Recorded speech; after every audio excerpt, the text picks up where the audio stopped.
Bonjour mes chers élèves, aujourd'hui le travail comparer des décimaux. Petit rappel pour comparer, on utilise ces signes ici, plus grand, plus petit, égal, avec ce système-là qu'il ne faut pas oublier. Grand côté vers le grand nombre, petit côté pointu vers le petit nombre. Pointu comme petit nombre. Si je prends le premier exercice, on compare d'abord la partie entière. Partie entière, c'est avant la virgule. 3, c'est égal. Il faut qu'on continue. On va regarder la partie décimale ensuite. Après la virgule. 5, 4. Donc 5 plus grand que 4. On va bien prendre ce sigle-là pour dire que 3,5 est plus grand, grand côté, que 3,4. Attention, je prends un petit exemple là. Si je prends cet exemple-là, 3,6, 3,60.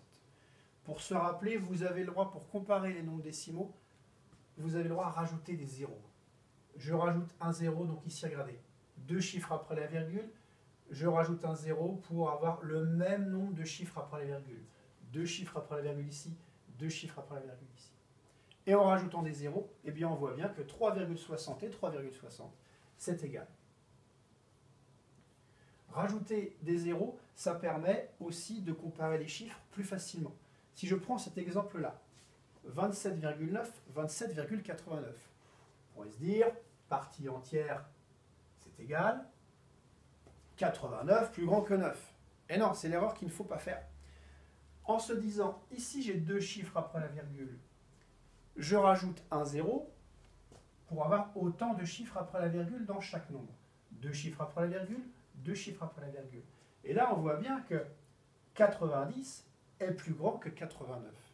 Donc 27,90 ou 27,9 est plus grand que 27,89. Voilà le petit truc qu'il faut faire pour comparer les nombres décimaux. N'hésitez pas à rajouter des zéros pour comparer. Allez, bon travail!